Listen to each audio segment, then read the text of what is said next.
ನಮಸ್ಕಾರ, ನಾನು ಶೀಲಾ ಭಟ್. ಇದು ಸುದ್ದಿ, ಸಲಹೆ ಮತ್ತು ಅಭಿಪ್ರಾಯಗಳ ಜಾಗ ಮಾತ್ರ ಅಲ್ಲ. ಬದುಕು, ವ್ಯವಸ್ಥೆ, ಸಂಬಂಧ, ಸಮಾಜ ಇವುಗಳನ್ನು ಅರ್ಥ ಮಾಡಿಕೊಳ್ಳುವ ಪ್ರಯತ್ನ. ಇದು ಪ್ರಶ್ನೆಗಳನ್ನು ಕೇಳುವ ತಾಣ ಮಾತ್ರ ಅಲ್ಲ, ಉತ್ತರಗಳನ್ನು ಹುಡುಕುವ ಯತ್ನ ಕೂಡ. ಇದು ಶೀಲಾ ಭಟ್ ಕನ್ನಡ ಧ್ವನಿ. ನೀಟ್ಗೆ ಪರ್ಯಾಯ ಏನು? ಹಿಂದಿನ ಸಂಚಿಕೆಯಲ್ಲಿ ನಾವು ನೋಡಿದ್ವಿ, ನೀಟ್ ಯಾಕೆ ಮುಖ್ಯ, ನೀಟಿನಿಂದ ಏನೇನು ತೊಂದರೆ ಆಯಿತು, ಸಿಇಟಿ ಮತ್ತೆ ನೀಟ್ಗಳ ಮಧ್ಯೆ ಅಂತರ ಏನಿದೆ, ನೀಟ್ನಲ್ಲಿ ನ್ಯಾಯ ಎಲ್ಲಿದೆ, ಇವುಗಳನ್ನೆಲ್ಲ ನೋಡಿದ್ವಿ. ಇವತ್ತು ನಾವು ನೀಟ್ಗೆ ಏನಾದರೂ ಪರ್ಯಾಯ ಇದೆಯಾ ಅನ್ನೋದನ್ನ ನೋಡೋಣ.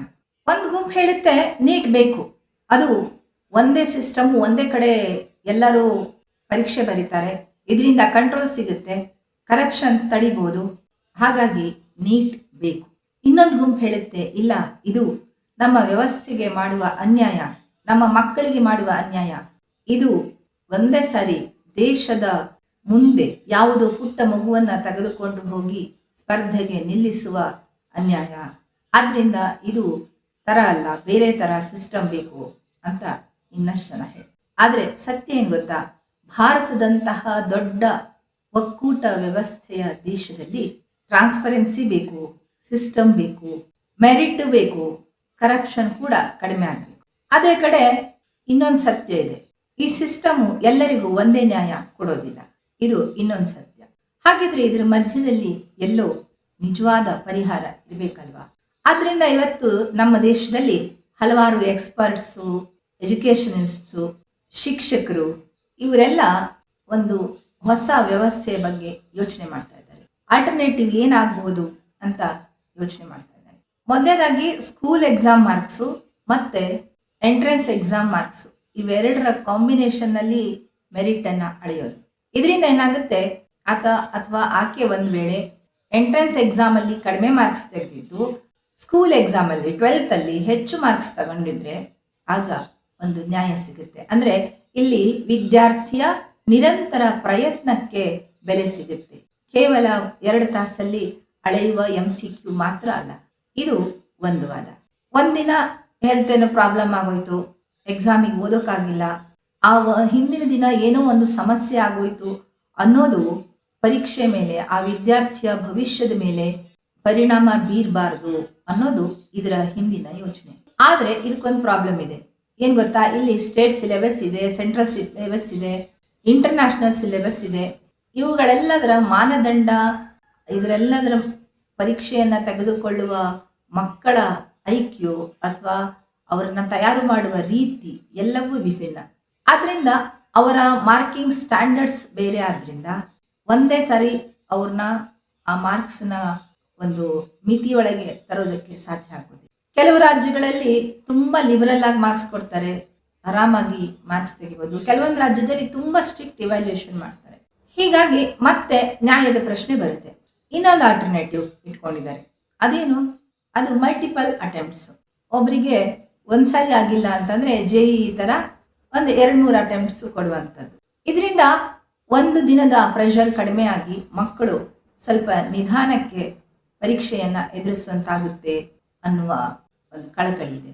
ಆದ್ರೆ ಇಲ್ಲೂ ಕೂಡ ಕೋಚಿಂಗ್ ಇಂಡಸ್ಟ್ರಿ ಇದನ್ನು ಕೂಡ ಬಿಸ್ನೆಸ್ ಮಾಡ್ಕೊಂಡ್ಬಿಡ್ಬೋದು ಅನ್ನುವ ಆತಂಕ ಕೂಡ ಇದೆ. ಅದೇ ತರ ಇನ್ನೂ ಕೆಲವೊಂದು ಐಡಿಯಾಗಳಿದ್ದಾವೆ.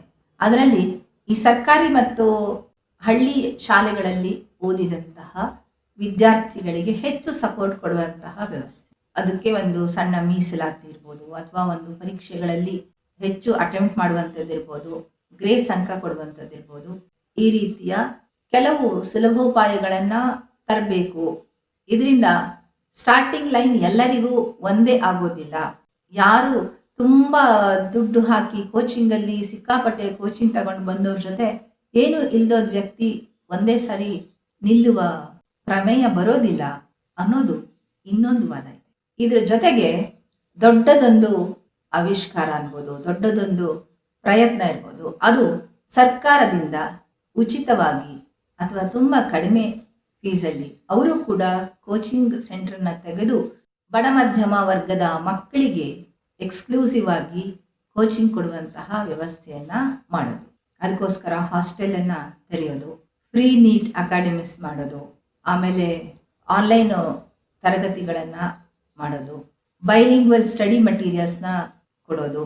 ಅಂದರೆ ಇಂಗ್ಲೀಷು ಕನ್ನಡ, ಈ ಇಂಗ್ಲೀಷ್ ಭಾಷೆಯ ಯುದ್ಧ ಇದೆಯಲ್ಲ ಅದರಿಂದ ಹೊರಬರೋದಕ್ಕೆ ಬೈಲಿಂಗ್ವಲ್ ಸ್ಟಡಿ ಮಟೀರಿಯಲ್ಸ್ನ ಕೊಡೋದು, ಡೈರೆಕ್ಟ್ ಮೆಂಟರ್ಶಿಪ್ ಸಿಸ್ಟಮ್ ತರೋದು. ಇದೆಲ್ಲ ಮಾಡೋದ್ರ ಮೂಲಕ ಆ ಕೆಳ ಮಧ್ಯಮ ಬಡ ಸರ್ಕಾರಿ ಕನ್ನಡ, ತಮಿಳು, ತೆಲುಗು ಈ ಥರ ಭಾಷೆಗಳ ಮಕ್ಕಳಿಗೆ ಹೊಸ ಸಾಧ್ಯತೆಯನ್ನು ಕೊಡುವಂತಹ ಯತ್ನ ಕೂಡ ಜಾರಿಯಲ್ಲಿ ಬರ್ತಾ ಇದೆ. ಇವತ್ತು ರಾಜ್ಯ ಸರ್ಕಾರ ಕೂಡ ಕೆಲವೊಂದು ಈ ಥರ ಸೆಂಟರ್ಗಳನ್ನು ಸ್ಥಾಪಿಸ್ತಾ ಇದೆ. ಆದರೆ ಇಲ್ಲೊಂದು ದೊಡ್ಡ ಪ್ರಶ್ನೆ ಏನು ಬರುತ್ತೆ ಅಂದರೆ, ನಾವು ಸೆಲೆಕ್ಟ್ ಮಾಡ್ತಾ ಇರೋದು ಒಳ್ಳೆ ಮಾರ್ಕ್ಸ್ ತಗೊಳ್ಳೋರ್ನ ಅಥವಾ ಒಳ್ಳೆ ಡಾಕ್ಟರ್ನ, ಒಳ್ಳೆ ಮೆಮೊರಿ ಕೀಪರ್ನ, ಅಥವಾ ನಿಜವಾಗ್ಲೂ ಸಹಾನುಭೂತಿ, ಪ್ರೀತಿ, ವಿಶ್ವಾಸ, ಆರೋಗ್ಯದ ಬಗ್ಗೆ ಕಾಳಜಿ, ಮಾನವ ದೇಹ ವ್ಯವಸ್ಥೆಯ ಬಗ್ಗೆ ತಜ್ಞತೆ, ಇವುಗಳೆಲ್ಲದರ ಬಗ್ಗೆ ಗಮನ ಕೊಡ್ತಾ ಇದ್ದೀವ? ಇದು ಬಹುಶಃ ಹಾಗೆ ಉಳಿದು ಬಿಡುವ ಪ್ರಶ್ನೆ ಆಗಿಬಿಡುತ್ತೆ ಅನಿಸುತ್ತೆ ಈ ವ್ಯವಸ್ಥೆಯಲ್ಲಿ. ಆದ್ರಿಂದ ಕೆಲವು ತಜ್ಞರ ಅಭಿಪ್ರಾಯ ಹೀಗಿದೆ: ಮುಂದಿನ ದಿನಗಳಲ್ಲಿ ಈ ನೀಟ್ ಅನ್ನೋದು ಕೇವಲ MCQ ಆಗಿರದೆ ಇಲ್ಲಿ ಆಪ್ಟಿಟ್ಯೂಡು, ಸ್ಕೂಲ್ ಪರ್ಫಾರ್ಮೆನ್ಸು, ಇಂಟರ್ವ್ಯೂ ಮತ್ತು ಕಮ್ಯುನಿಕೇಷನ್ ಸ್ಕಿಲ್ಲನ್ನು ಕೂಡ ನೋಡುವ ವ್ಯವಸ್ಥೆ ಬರಲಿದೆ. ಇಲ್ಲಿ ಒಂದು ದೊಡ್ಡ ಸಮಸ್ಯೆ ಅಂದರೆ ಈ ದೇಶದ ಜನಸಂಖ್ಯೆ. ಲಕ್ಷಾಂತರ ಜನರಿಗೆ ಈ ವ್ಯವಸ್ಥೆಯನ್ನು ಅಡಾಪ್ಟ್ ಮಾಡೋದು ಸುಲಭದ ಮಾತಲ್ಲ. ಈ ಒಂದು ಪ್ರಾಕ್ಟಿಕಲ್ ಸಿಸ್ಟಮ್ ತರಬೇಕು ಅಂತಂದರೆ ಸುಲಭದ ಮಾತಲ್ಲ. ಯಾವ ಸಿಸ್ಟಮ್ ಕೂಡ ಪರ್ಫೆಕ್ಟ್ ಅಲ್ಲ. CETನೂ ಅಲ್ಲ, ನೀಟು ಅಲ್ಲ, ಸ್ಕೂಲ್ ಮಾರ್ಕ್ಸು ಅಲ್ಲ. ಹಾಗಿದ್ರೆ ಯಾವುದು? ಇದನ್ನು ಕೇಳೋಕ್ಕಿಂತ ಮುಂಚೆ ನಾವು ಸಮಾಜವಾಗಿ, ವ್ಯವಸ್ಥೆಯ ಭಾಗವಾಗಿ ಏನು ಕೇಳ್ತೀವಿ ಅನ್ನೋದು ಬಹಳ ಮುಖ್ಯ. ನಾವು ಟಾಪ್ ರ್ಯಾಂಕ್ ಬಂದಿದ್ದೀರಾ ಅಥವಾ ನಿಮ್ಮ ರ್ಯಾಂಕ್ ಎಷ್ಟು ಅನ್ನೋದನ್ನು ಕೇಳ್ತಾ ಇದ್ದೀವಾ? ಅಥವಾ ಬಡ ವಿದ್ಯಾರ್ಥಿಗೂ ನ್ಯಾಯ ಸಿಗ್ತಾ ಇದೆಯಾ? ಒಳ್ಳೆಯ ಡಾಕ್ಟರ್ಸ್ ತಯಾರಾಗ್ತಾ ಇದ್ದಾರಾ? ಮಕ್ಕಳ ಮಾನಸಿಕ ಆರೋಗ್ಯ ಉಳಿತಾ ಇದೆಯಾ? ಇವನ್ನ ಕೇಳಬೇಕಾಗಿದೆ. ಇದೇ ಭಾರತದ ಶಿಕ್ಷಣದ ಮುಂದಿನ ಚರ್ಚೆಯ ಕೇಂದ್ರವಾಗಿರ್ಲಿಕ್ಕಿದೆ. ಈ ಚರ್ಚೆಗೆ ಪೂರಕವಾಗಿ ನಾಳೆ ನೋಡೋಣ, ನಮ್ಮ ದೇಶದಲ್ಲಿ, ಅದರಲ್ಲೂ ದಕ್ಷಿಣ ಭಾರತದ ತಮಿಳುನಾಡು, ಕೇರಳ ಇವೆಲ್ಲ ಈ ನೀಟ್ ವ್ಯವಸ್ಥೆಯನ್ನು ವಿರೋಧಿಸ್ತಾ ಇದ್ದಾವೆ. ಯಾಕಾಗಿ ಅದನ್ನು ನೋಡೋಣ. ಅದು ಕೇವಲ ಎಕ್ಸಾಮ್ ಇಶ್ಯೂಸಾ ಅಥವಾ ಅಲ್ಲಿಯ ತಜ್ಞರು ಏನು ವರದಿ ಕೊಟ್ಟಿದ್ದಾರೆ ಅದರಲ್ಲಿ ಹೊಸ ಹೊಳಹುಗಳಿದ್ದಾವ? ಏನದು? ಸೋಷಿಯಲ್ ಜಸ್ಟಿಸ್ ಬಗ್ಗೆ ಏನು ಹೇಳ್ತಾರೆ ಅಲ್ಲಿಯ ತಜ್ಞರು? ಅಲ್ಲಿ ಬೇರೆ ಬೇರೆ ಕಮಿಟಿಗಳು ವರದಿ ಕೊಟ್ಟಿದ್ದಾವೆ ಈ ಒಂದು ನೀಟ್ ವ್ಯವಸ್ಥೆಯ ಪರಿಣಾಮಗಳ ಮೇಲೆ. ಅವುಗಳನ್ನೆಲ್ಲ ನೋಡೋಣ ಮುಂದಿನ ಸಂಚಿಕೆಯಲ್ಲಿ. ಇವತ್ತಿನ ಈ ಧ್ವನಿ ನಿಮ್ಮದು ಆಗಿದ್ರೆ, ಹೌದು ಅನಿಸಿದ್ರೆ ಕಮೆಂಟಲ್ಲಿ ಹೇಳಿ, ನಿಮ್ಮ ಅಭಿಪ್ರಾಯ ತಿಳಿಸಿ. ಇದು ನಿಮಗೆ ಇಷ್ಟ ಆದರೆ ಮುಂದಿನ ಸಂಚಿಕೆಯಲ್ಲೂ ಜೊತೆಯಾಗಿರಿ. ನಮಸ್ಕಾರ.